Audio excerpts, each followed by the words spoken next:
Baik, selamat bertemu kembali para taruna SMK Pelayaran Kristen Tuban dimanapun kalian berada. Salam sejahtera buat kita semuanya. Semoga kita senantiasa diberi suatu kesehatan sehingga para taruna bisa semangat belajar. Nah, di dalam mapel ilmu pelayaran datar pada pertemuan kali ini saya peruntukkan untuk program keahlian nautika kapal niaga dan nautika kapal penangkapan ikan. Bagi para taruna yang belum mengikuti pertemuan sebelumnya atau belum melihat video sebelumnya, supaya diperhatikan, dilihat terlebih dahulu video materi pembelajaran sebelumnya. Karena pertemuan kali ini adalah melanjutkan kembali materi yang terkait dengan koordinat di bumi. Baik anak-anakku para taruna yang saya banggakan, kita langsung lanjutkan pertemuan pada pertemuan kali ini. Bahwasanya seperti yang tadi saya sampaikan bahwa pertemuan kali ini adalah menjelaskan koordinat bumi, jadi melanjutkan pertemuan sebelumnya. Tapi kita titik beratkan pada bagaimana pembacaan skala koordinat lintang dan koordinat bujur, dimana seperti yang sudah pernah saya sampaikan bahwa suatu titik tempat di bumi itu merupakan koordinat antara lintang dan bujur. Jadi pertemuan antara lintang dan bujur. Kalau di bahasa matematika ada sumbu X, ada sumbu Z.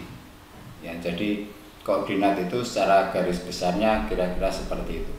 Nah, bagi para taruna untuk mengidentifikasi skala lintang dan bujur pada sebuah peta, kalian terlebih dahulu harus memperhatikan skala peta yang kalian gunakan.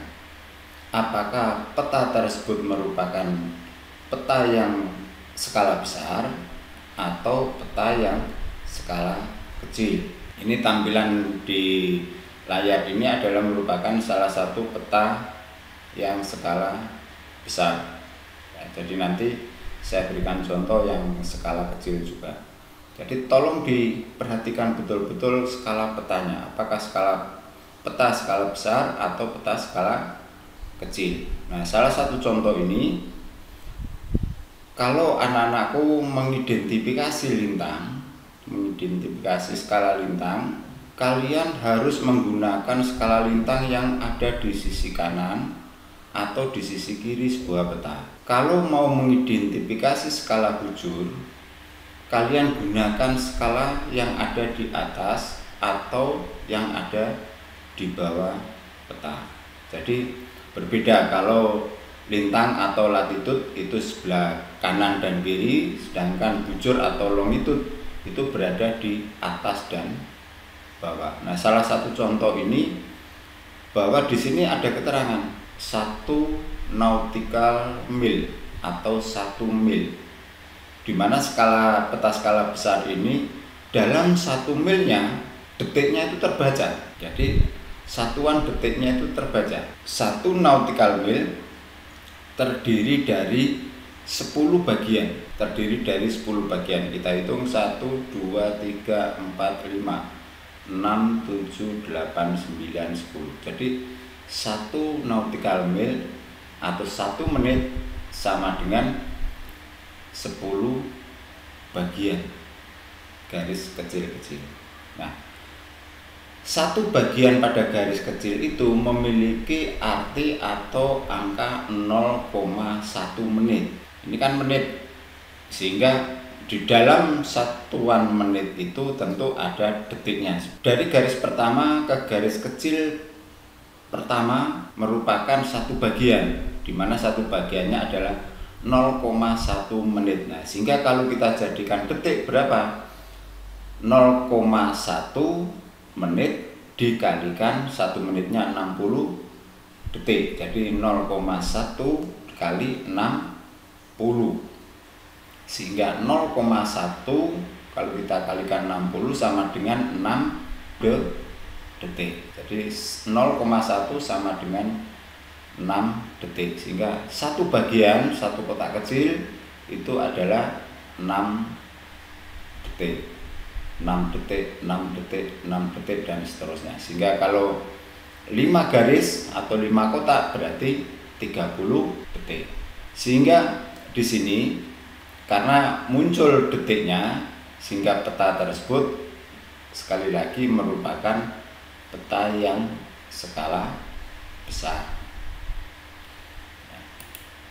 Contoh ini, coba anak-anakku perhatikan di garis tanda panah ini, sepanjang garis tanda panah ini merupakan suatu koordinat lintang 45 derajat.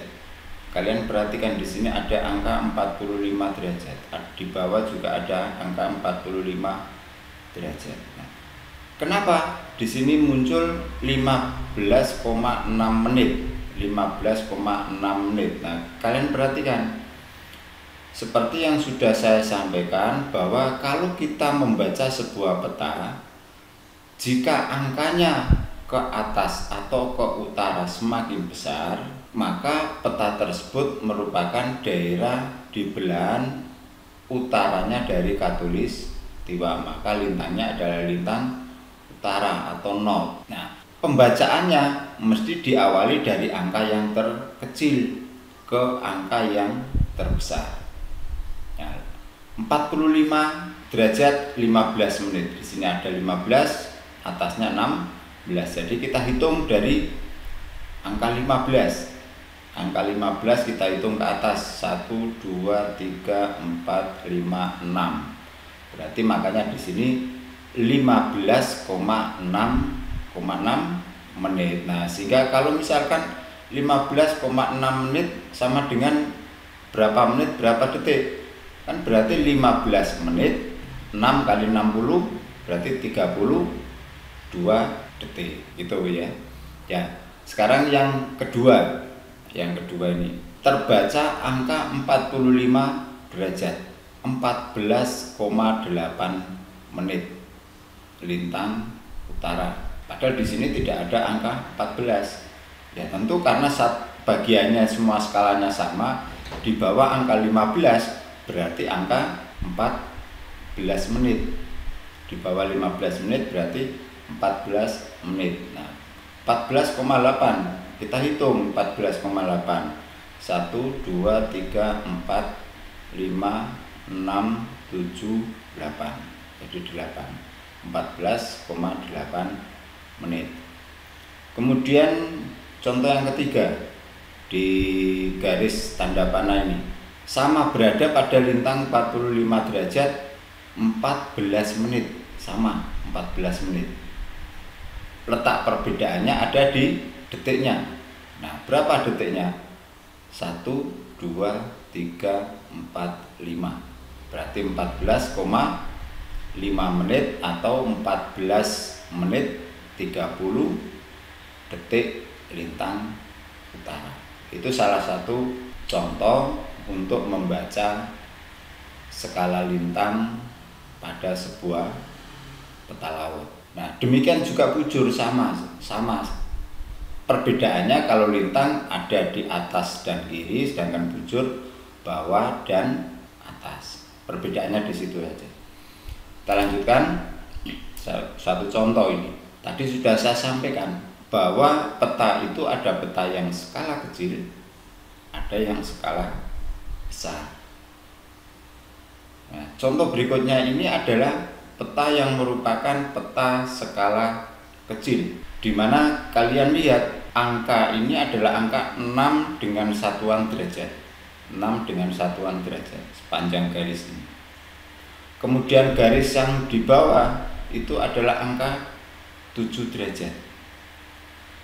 Jadi dari angka 6 derajat ke angka 7 derajat berarti selisihnya adalah 1 derajat.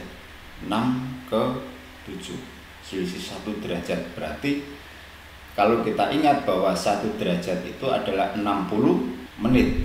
Nah, sehingga muncul di sini angka dengan simbol menit, yaitu 30 menit.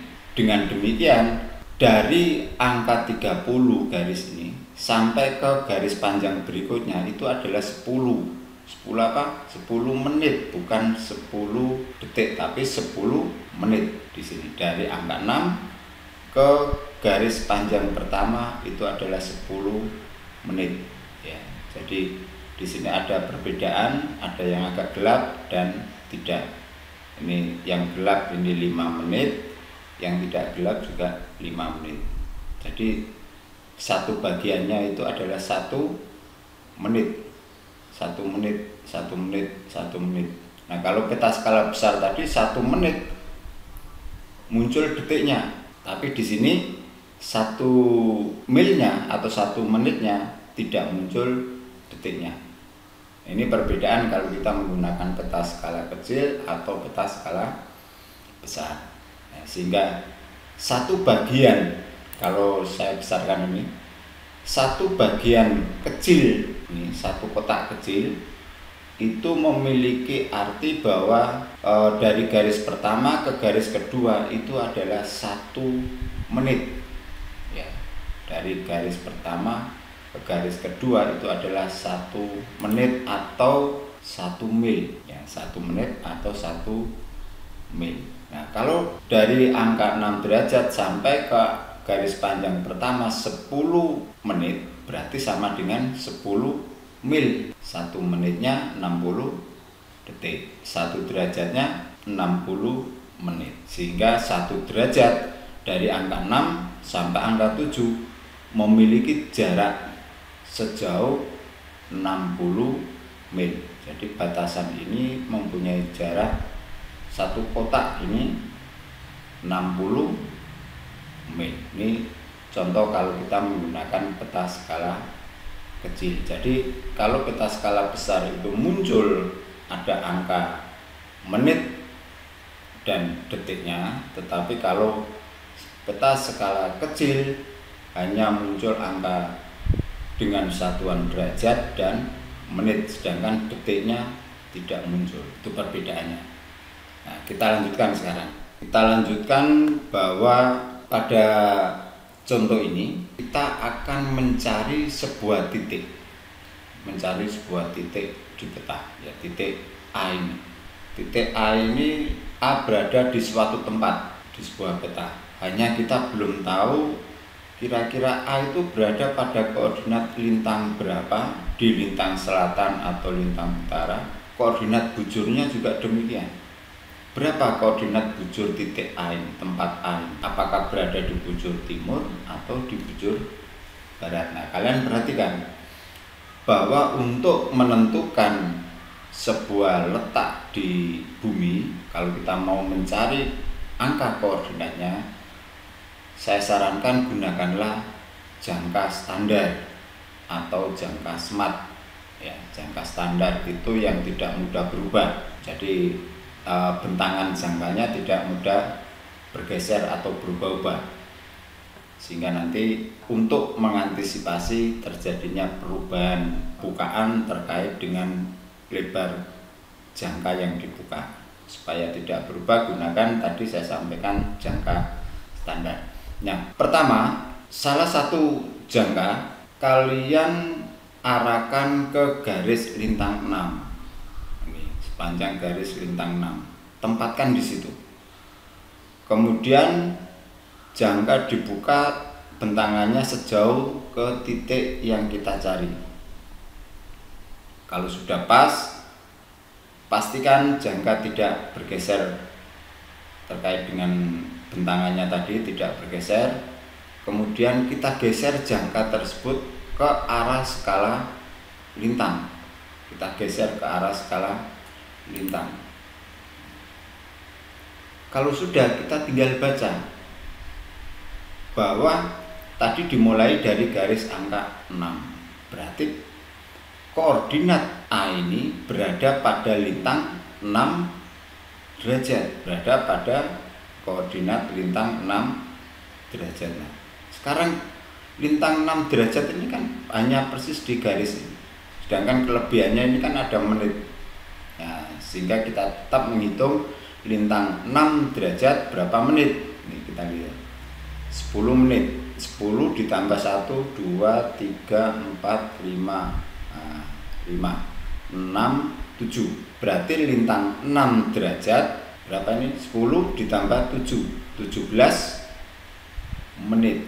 Jadi lintang 6 derajat 17 menit poin 00 detik. Lintang mana? Sekarang di belahan selatan atau di belahan utara? Kita perhatikan angkanya 6 ke bawah. Oh, ternyata angkanya semakin besar, berarti peta tersebut berada di belahan selatan Katulis Tiwa, berarti lintang selatan. Nah, sekarang kita mencari koordinat bujurnya. Lintang sudah ketemu, kita mencari koordinat bujur. Koordinat bujur sama tadi prinsipnya, letakkan di salah satu garis sebagai patokan. Ini kebetulan berada di garis bujur 109 karena yang sebelah kiri tidak nampak garisnya, jadi cari garis yang terdekat. Kemudian jangka tersebut diarahkan ke titik A. Nah, karena mau mencari angka bujur, maka digeser ke atas atau digeser ke arah bawah. Karena gambarnya ini ada skalanya, hanya ada di bawah, kita geser ke arah bawah. Nah, sehingga kita baca di sini.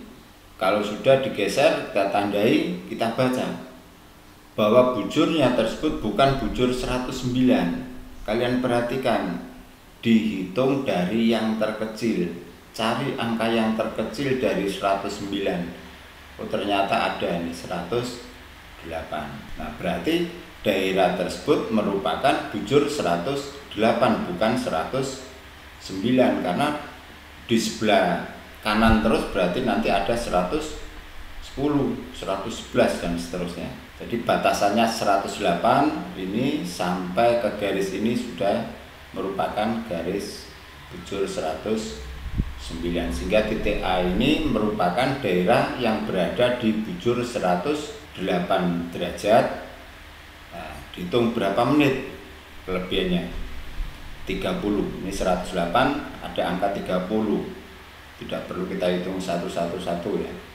30 ini ada tengah-tengah 30, 10 ya, ini kan 5 ya, berarti 10, berarti ini 40 ditambah 4 berarti 44, sehingga bujurnya adalah 108 44 menit poin 00 detik. Bujurnya berada di bujur timur karena ke arah timur angkanya semakin besar. Bisa dipahami ya anak-anakku. Kita lanjutkan. Kalau semisal ini contoh berikutnya, kita hanya mengetahui angka koordinatnya, angka lintang dan angka koordinat bujur. Kita disuruh mencari di mana letak angka tersebut di sebuah peta laut. Jadi caranya dibalik saja. Ya, gampang seperti tadi. Kita lihat angka 6 derajat 50 menit, 6 derajat. Kemudian 50 menit berarti ini 30, 40, 50. Berarti ini 50 menit. Nah, sehingga kalau kita sudah ketemu 50 menit, angka 6-nya sudah, kita letakkan jangka. Bisa dari angka 6 ke 50, bisa dari angka 7 ke atas dikurangi 10, boleh ya. Tergantung nanti mana yang lebih enak untuk digunakan. Kalau misalkan jangkanya memadai dari titik 6 ini ke arah 50 ya gunakan, tidak apa-apa ya. Ini satu contoh, misalkan di sini saya ambilkan contoh dari garis lintang 7 dikurangi 10. Ini karena 6 derajat 50 menit. Kemudian sebelum kita geser, jangka ini nanti akan kita geser ke arah kiri. Nah, sebelum menggeser, perhatikan bujurnya itu terletak di 108. Ini 108. Berapa menit? 52 menit. 30, 40, 50 ditambah 2 berarti daerah sini. Sehingga jangka ini nanti tidak perlu kita geser sampai sejauh sepanjang lebar peta ini, tidak perlu. Jadi nanti kita tempatkan di daerah bujur 108 derajat 52 menit daerah sini. Jadi diletakkan, digeser seperti ini. Kemudian tandai. Nah, sudah ketemu. Dengan demikian koordinat lintangnya sudah ketemu di sini titiknya. Nah, tinggal biar terjadi perpotongan koordinat lintang dan bujur, karena namanya suatu posisi tempat di bumi itu merupakan hasil dari perpotongan garis lintang dan garis bujur. Nah, sekarang karena lintangnya sudah ketemu, sekarang mencari bujurnya 108,52 di sini. Sama halnya dengan mengukur lintang tadi, boleh dari angka 108 atau dari angka 109. Karena 52-nya di sini lebih bagus, saya ambilkan contoh dari 109. Ya, 109, ini 52-nya kan di titiknya di sini. Ya. Nah, kemudian kalian geser, kemudian diberi tanda. Nah, perpotongan antara garis lintang dan garis bujur itu adalah koordinat yang dimaksud ini, yaitu lintang 6 derajat 50 menit poin 00 detik lintang selatan, bujurnya 108 derajat 52 menit poin 00 detik bujur timur. Ini tempatnya, letaknya berada di situ. Jadi ada dua contoh. Yang pertama tadi kita ada letaknya, disuruh mencari angka derajatnya. Kalau contoh yang terakhir ini adalah kita diminta untuk mencari tempatnya atau letak sebuah koordinat yang dimaksud.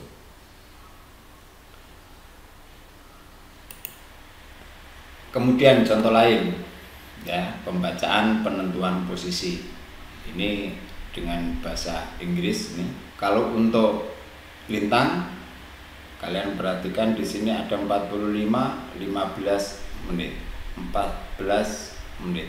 Berarti posisi ini berada pada lintang 45 derajat 14 menit, ya, 14 menit.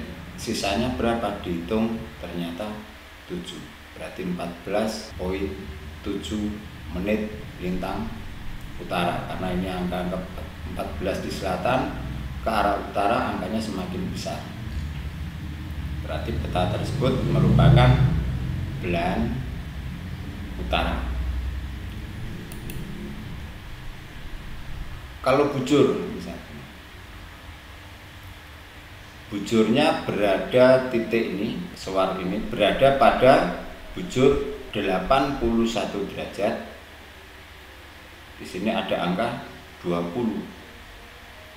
Kalian perhatikan, di sini ada angka 15. Berarti dihitung, mulai menghitung dari yang kecil, bukan yang angka yang besar, dari yang kecil. 15 berarti di sini 16, 17, 18, 19, 20 menit. Karena titiknya berada di sini, kalau digeser seperti ini, berarti menghitungnya dari 15, 16 menit, 17 menit, ya, 17 menit, koma berapa? 1, 2, 3, 4, 5, koma 5. Bujurnya karena ke barat semakin besar, berarti bujur barat atau west. Ini salah satu contoh. Sehingga kesimpulannya anak-anakku pada pertemuan kali ini, yang pertama, sekali lagi saya tegaskan bahwa pembacaan skala lintang, gunakanlah skala pada sisi kanan dan sisi kiri pada sebuah peta laut. sebelah kanan dan kiri. Yang kedua, untuk pembacaan skala bujur, gunakanlah skala pada sisi atas dan bawah yang ada di peta. Yang ketiga, perhatikan apakah peta yang kita gunakan merupakan peta skala besar atau skala kecil. Tadi sudah saya jelaskan. Kemudian yang keempat, gunakanlah jangka dalam pengukuran koordinat di peta laut.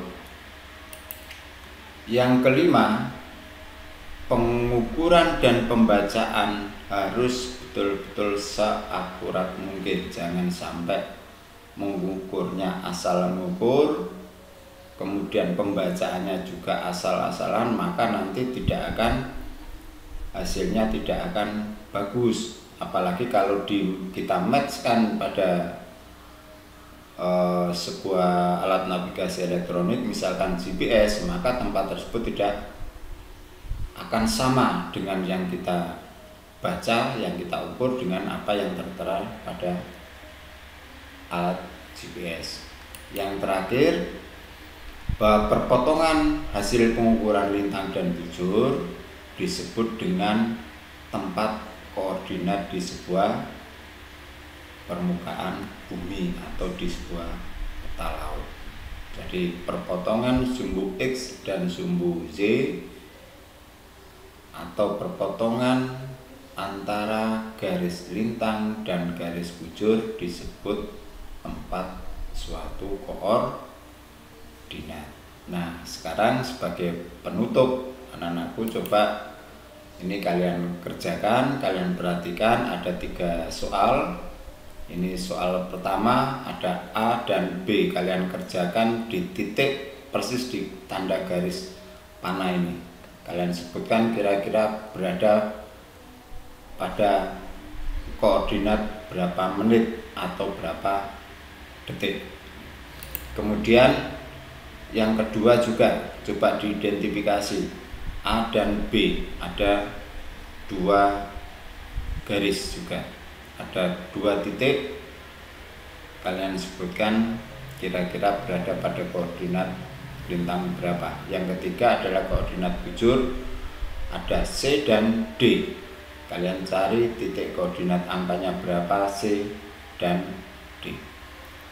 Demikian anak-anakku sekalian, para taruna SMK Pelayaran Kristen Tuban yang saya banggakan. Jika ada yang kurang jelas, silakan ditanyakan baik melalui chat WA maupun bisa juga masuk ke Google Classroom kita sesuai dengan mapel ilmu pelayaran datar. Tidak usah takut-takut, tidak usah malu, silakan ditanyakan. Tetap semangat belajar dan mohon maaf apabila apa yang saya sampaikan ada kurang lebihnya. Saya mohon maaf yang sebesar-besarnya. Terima kasih dan selamat belajar.